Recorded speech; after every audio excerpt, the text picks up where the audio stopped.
बुद्धि का बर्तन। एक बार की बात है, राजा अकबर व उनके प्रिय मित्र बिरबल के बीच कुछ मनमुटाव हो गया। इसके चलते राजा ने बिरबल को राज्य से दूर जाने की सजा दे दी। इस परिस्थिति में भी बिरबल ने हार न मानी और उन्होंने अन्य गांव जाकर वेशभूषा बदलकर खेती करना शुरू कर दिया। अब वह एक किसान के रूप में अपना जीवन गुजारने लगे। शुरू में तो राजा अकबर के लिए सब कुछ सामान्य सा था, लेकिन कुछ ही दिन बीते थे कि राजा को अपनी गलती का एहसास होने लगा। वो अपनी दैनिक दिनचर्या में भी बिरबल को याद करने लगे थे। जब भी उनके समक्ष कोई मुश्किल परेशानी आती तो उन्हें बिरबल की कमी खूब खलती थी। एक दिन राजा अकबर से रहा न गया। उन्होंने अपने सेनापति को बुलाया और उन्हें बिरबल को ढूंढ लाने का आदेश दिया। राजा की आज्ञा के अनुसार हर गांव, हर गली में बिरबल की खोज शुरू की गई। सभी सैनिकों ने हर एक कोना छान मारा, लेकिन वो बिरबल को ढूंढ न सके।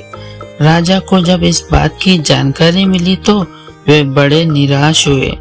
अब बिरबल से मिलने की उनकी बेचैनी और बढ़ने लगी थी। अचानक राजा के मन में एक उपाय आया। उन्होंने आदेश दिया कि सभी गांव के मुखिया को संदेश भेजा जाए कि उन सभी को एक बर्तन के अंदर बुद्धि डालकर राजा को भेजना होगा।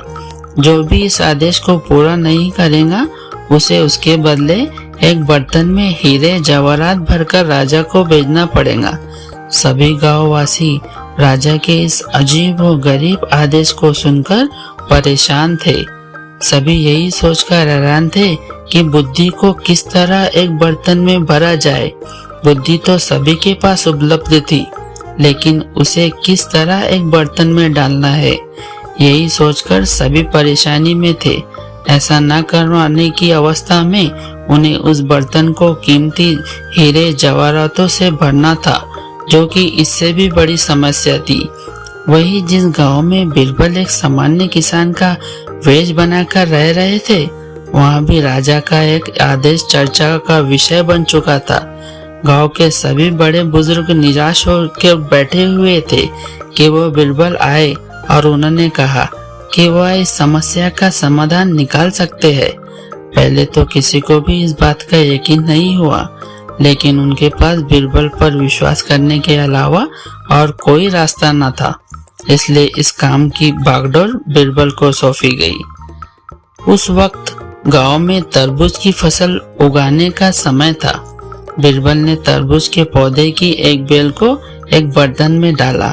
धीरे धीरे उसमें बेल में तरबूज का फल लगने लगा और समय के साथ ही तरबूज ने बर्तन का आकार ले लिया। जैसे ही बर्तन तरबूज से पूरा भर गया, बिरबल ने बेल को फल से अलग किया और उस बर्तन को तरबूज समेत राजा के दरबार में भिजवा दिया। साथ में यह संदेश भी भेजा कि उस बर्तन के अंदर बुद्धि भरी है और राजा को बर्तन बिना तोड़े ही बुद्धि को निकालना होगा।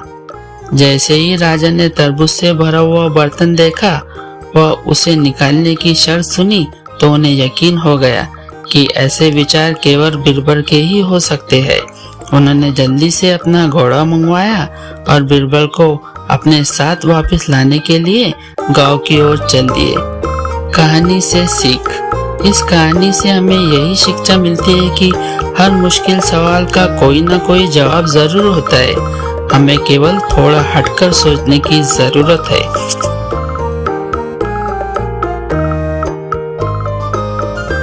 अगर आपको कहानी अच्छी लगी हो तो लाइक कीजिए, सब्सक्राइब कीजिए और अपने दोस्तों के साथ शेयर कीजिए।